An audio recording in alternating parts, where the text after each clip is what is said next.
Welcome to a new podcast where we're breaking through and breaking it down with a new girl. Your host, Dawn Piercy. Welcome to a new podcast. My name is Dawn Piercy and I am your host. Today I'm bringing you somebody that's a very exciting person. She's upbeat.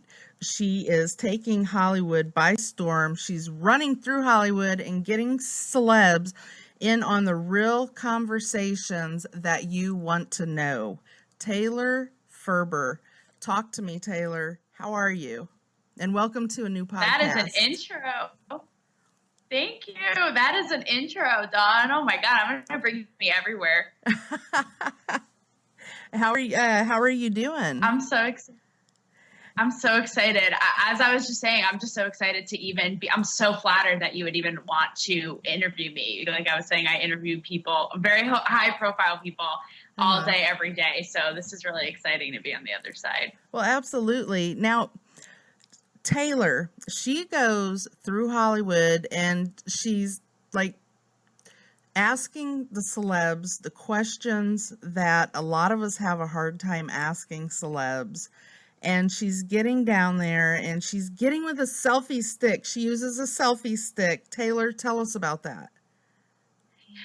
I do. It was actually my mentor's idea when I first started. I was like, okay, I need to get the fancy equipment. I need to get a camera and a cubed mic and the tripod, the whole thing. Mm-hmm. And he was like, Taylor, why don't you just use a selfie stick? It'll make them feel it's disarming for them. It'll make the audience feel like they're right there with you. Mm-hmm. And so I just kind of went for it. I was like, you know what? If this whole thing is about being real, that's as real as it gets. So that's true. And then it's been that way ever since. Yeah.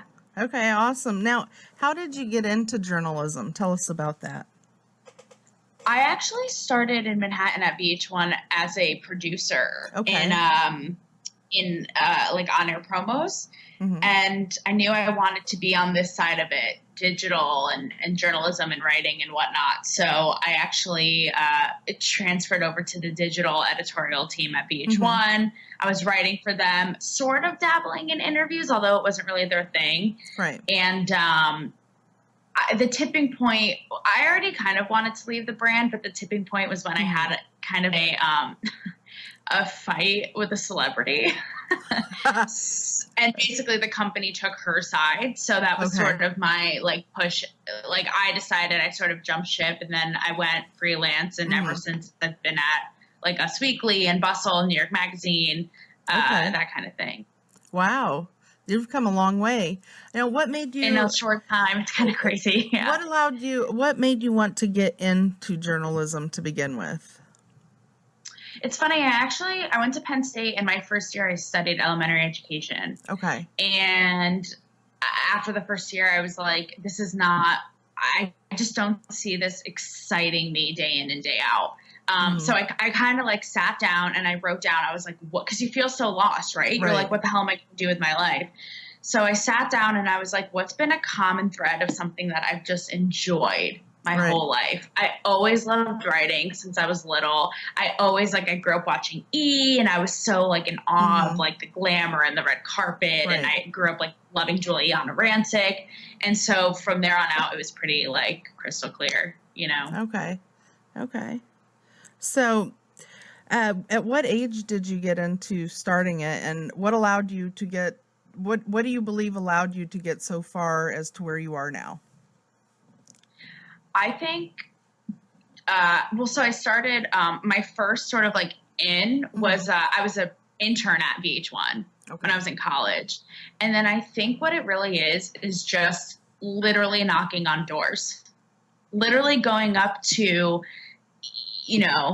the EVP of digital at VH1 and saying, hey, I want to write for you. Literally going into the Us Weekly office and saying, hey, I want to be a red carpet reporter for you. That's actually what I had to do each time. Okay. And sort of not take no for an answer. I know that sounds cliche, but it's true. And I also learned that you have to be persistent. And also I've learned being in this business, no one is going to offer you anything. You have to take it. You have to ask, because no one's just going to read your mind and be like, here, take this opportunity. There's no way. So to answer your question, I actually started really red carpet reporting, I would say like 24. Okay. Okay. Nice. Now, do you ever get nervous before you go?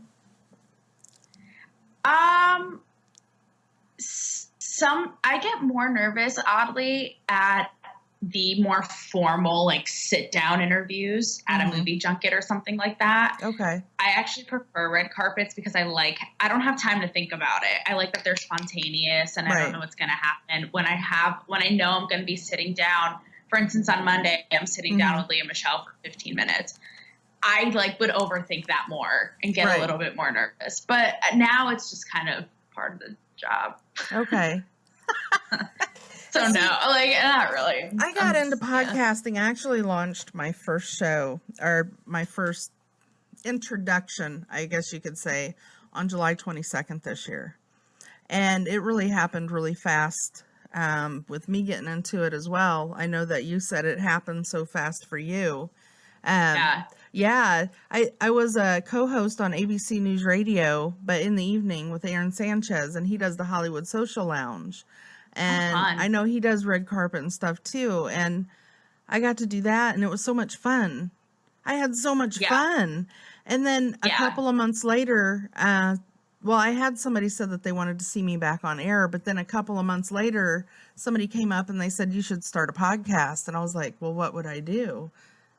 And so, I had to really do my research on it. I watched everything I could about it. I learned everything I could about it. And I learned how to run a studio, and I learned how to do mixing, and I learned how to use the equipment, and I learned how to use the broadcasting system. And you just take your cell phone. You're so lucky to be able to do that, because there's so much that goes into it that a lot of people don't see, behind the scenes. It's so true. And that's, Dawn, where I'm sure you can understand, you can relate, where I'm pulling my hair out because everybody's like, oh, how fun. Like, you're sitting down with so-and-so and so-and-so, and you're on these red carpets. And I'm like, first of all, I'm like, little do you know, in all of my free time, I'm watching video of myself, which I hate, cutting in Final Cut, dealing with audio, planning Instagram, I'm really same with you, being a one-woman show, and it's a lot of work, and I don't think people grasp that. And also, not even the logistics like that, but also dealing with the power dynamics and personalities of the red carpet. That's a whole other thing that people don't see behind the scenes too. So it's so much that goes into it. And like what you do is, you're asking them the questions that people want to know, and you're bringing the people to the table, not just what they do. And that I really like seeing. Thanks. I really appreciate that. That's how I felt. I kind of, because I told you I grew up, watching Ryan Seacrest, Juliana, and I always got not to offend actors or anything, but I would just get so bored when people would be like, tell me about your next role. What was it like working with so-and-so? How did you get into this role? How did you get fit for this role? I'm like, I'm just not interested. Right. It's the same questions over and over. And that's the same. I like to know, who was someone's inspiration growing up? What allowed them, what trials and tribulations allowed them to get through and to be able to get where they are today? Because there's so many people too that are out there that are trying to make it, they're busting their butt, but they may just slip something or not know something. And it's like, if I could bring somebody's success and how they got through it to the table and share that with my listeners, maybe it can help somebody else. You never know. I like that. Yeah. Well, that's kind of the idea behind what I do, because I just feel like we put them in this box where it's like they're these untouchable people, but I'm like, they go through the same exact stuff as we do. And and I'm like, why aren't we ever hearing them talk about that kind of stuff? I want to feel like, well, it's entertaining, and it's also it's kind of fun to peel that back and see how they are like us. You know what I mean? Yes, absolutely. Yeah, for sure. Because people are people. And I actually seen a bag that somebody designed that said people are people. And I was like, that is the perfect bag. And I think it was $5,000. And I was like, it's a nice bag though. Yeah. But I said people it's are true people. though. And you asked me if I get nervous, and sometimes like if it's someone like huge, I'll get a little like, yeah. Right. And I always like try and sort of think that in my mind, like people are people, and I will literally, you know, that trick, like picture the audience in their underwear. This is going to sound so crazy, but if I ever get a little bit nervous, I'm like, picture them like going number 2, because they do it. Everybody They're a person. So everybody literally that's what I'll picture. Right. Yeah. I know. Everybody's doing it. Oh my gosh. There you go. That's my trick. That's funny. Now tell us about, you recently wrote an article, and if anybody, you've got to go see Taylor's interviews. You've got to check out her blog. She is so bold in the questions she asks, and I really admire that. And a lot of the topics she talks about, you know, bringing stuff to the table. One of them is what happened to masculinity. Can you, and you actually got to talk with the cast of This Is Us, and that's one of my favorite shows. Can you tell us about that? And what was your experience? It's getting some heat, Dawn. Huh? It is getting some heat, that video. Uh-huh. Oh my gosh. I didn't realize the subject was as controversial as it was. So with Talk to Me, I basically try to bring things that I talk with my family and friends about to them. Yeah. And a common thing that, because I'm single, almost every single one of my friends are single. And something that we talk about is why are men not being men? They're sort of like in their, like their tails between their legs and in their shadow, not stepping up and all these things. So that was one of the topics I brought to the table. And I talked to a handful of celebrities from like Game of Thrones, Walking Dead, and I got a bunch of cast members from This Is Us who are lovely, by the way. Right. Like my favorite cast to interview. And yeah, it was interesting because you see like all the women are like, yeah, what happened? Where have the guys gone? And whereas the men are kind of like, oh, I don't know. Like, what do you know what I mean? And I'm like, case in point. Right. So there's clearly a disconnect here. But yeah, it's getting a little heat now because some men are like, what do you mean? Like, we're allowed to be how we want to be. And I think that it's really complicated because I wish I had done this before doing the interviews, but once I did the interviews, cut the video together, wrote the piece up, I did research.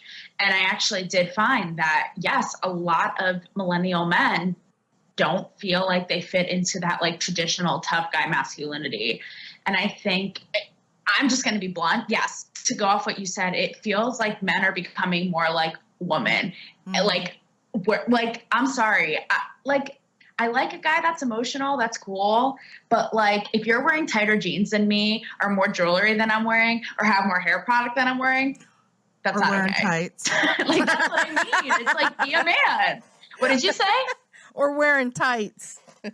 Robin exactly. Hood. Like, no. Right. So, and then, guys now are arguing like, well, you women made it this way because, equal rights, blah, blah, blah. And my argument is like, look, there's a balance. There's a happy medium, I think, between being emotional, vulnerable, like basically like a woman, and then being like a rub some dirt on it, Clint Eastwood, like whatever. I think, and again, to each their own, everyone wants what they want, but millennial women are definitely like, what the hell is going on? Right. For sure. Right. And I think it doesn't really have anything to do with equal rights. Number one, it has to do, I think, with the way society, they put all the laws in place to where parents couldn't discipline children. And then they put, we have the electronic age where, I didn't grow up with a cell phone or a computer. Me neither. Or, believe it or not. No. Video games. And, I was fine, but I remember, my father was a commanding officer. We're from a military, I'm from a military family. And so, the men in my family were men, like masculine men. And, I don't know. I think maybe it's more of like an artistic aid, like era. Like it's an artistic era of self-expression, an era of femininity, okay, and an era of, like, I don't want to say like peace, but people trying to find themselves because they're feeling so lost in the world.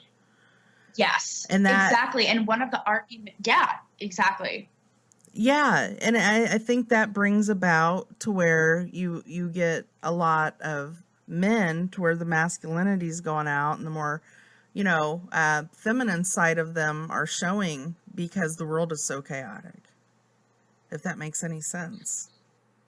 Yeah, I think that's true. I think that also, I said this in one of my videos I put on Instagram. It's kind of like, like you said, they're kind of sort of like finding themselves, but I'm like, so do we have to wait around while you find yourself? Like, that's crap.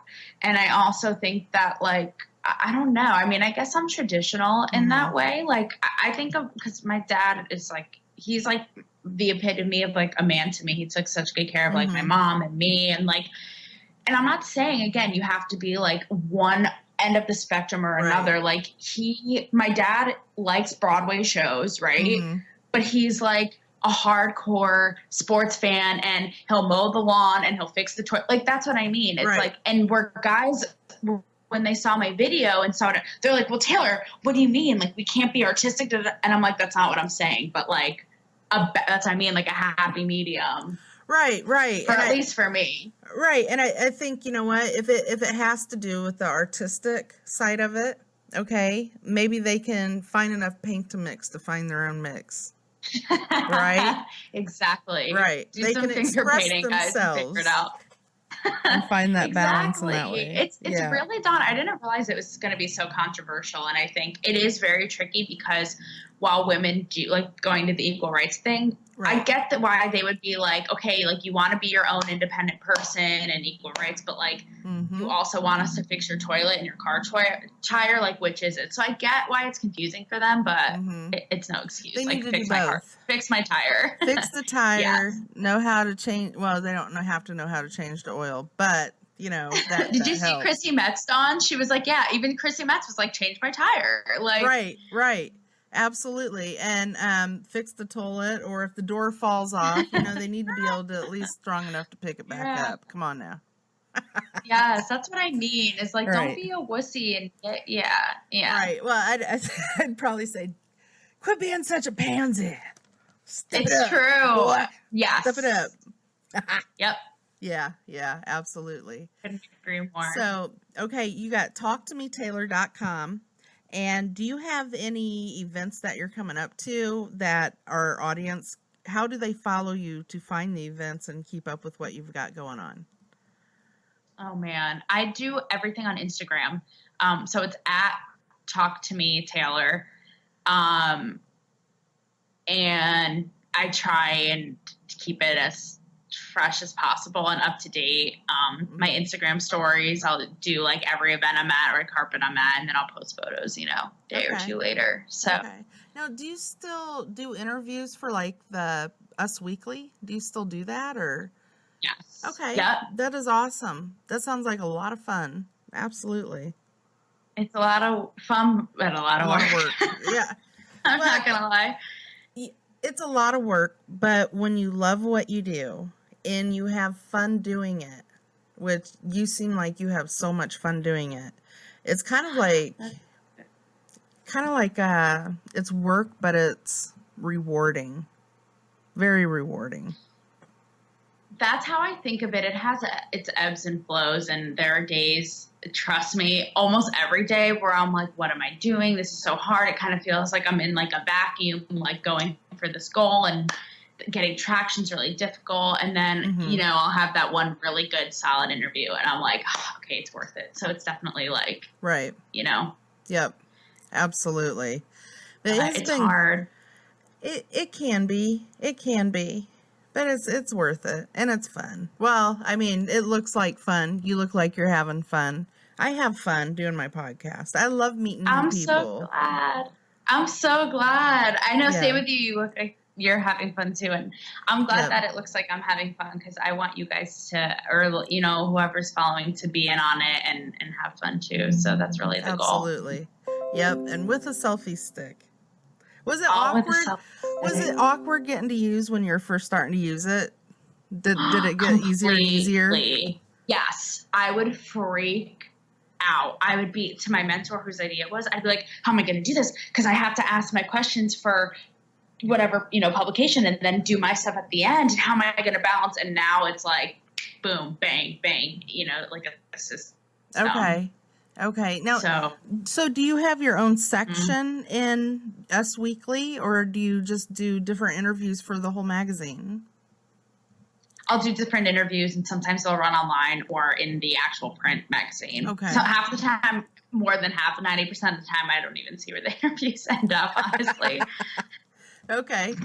Well, you know, at least it's getting done. Hey. But, you know, that'll give you something to look back on, too. You'll be able to say one day, look, here's, you know, Grandma and Us Weekly. Yeah. When, you know, hey. Yeah, you're right. Yeah. Yeah, absolutely. Yep. So, do you now you're in California, and I know that there's been a lot of fires that have gone through there recently. How did that affect everything that you were doing? I was lucky enough, actually, where it wasn't by me. They were up in kind of by Napa, which is 2-3 hours north, I think. But it was terrifying. Yeah, because you never know. And I've seen fires out here. I saw one in the Hollywood Hills last year, and I saw the whole thing, the flames, the helicopters. Oh my gosh. Yeah, it's scary, and it happens in a blink. But yeah, it didn't, it didn't, you know, they didn't make their way down here. So. Wow.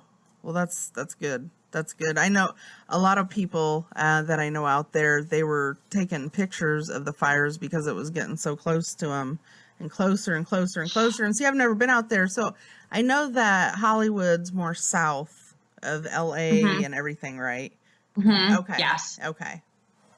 Yeah. But it's scary. I can't even imagine. I think there was one that happened by where I live, because I live in the valley. And it was so horrifying, because I was like calling people who live near me. I'm like, is my apartment still there? Like, you just never know. Yeah, and I thought about moving out. You know, I told you I thought about moving out there, but it's like with all the fires, I was like, I want to move out there. All the fires, they have them, like, because there were so many. Yeah. Yeah. Not only that, but my mom every day is like, California's going to fall into the ocean. I'm like, okay, good pep talk. Awesome. Glad we got that covered. I hear that all the time, too. I do. California's going to fall in the ocean. An earthquake will woke me up. I at least want to go on vacation. You know, I want to go out there, spend a week, see my friends. And I wouldn't mind doing a couple interviews while I'm there, like in person, and be like, hey, what's up? You know. You should make a trip out of it. Totally. I do. I want to. And then I thought, you know, if I don't move to California, I want to be able to move somewhere to where I can visit and go back and forth. So. Yep. Well, it's been great having you as a new guest. And I've had so fun. Yeah, it's been great. And like we said, you can follow Taylor on Instagram at Talk to Me Taylor, and you can go to talktometaylor.com and you can catch all of her latest interviews, and she's got the scoop of what's going on and getting the conversations that you want to hear. And you can see her work in Us Weekly. Yep. Yes, ma'am. Yeah, and this has been a new podcast.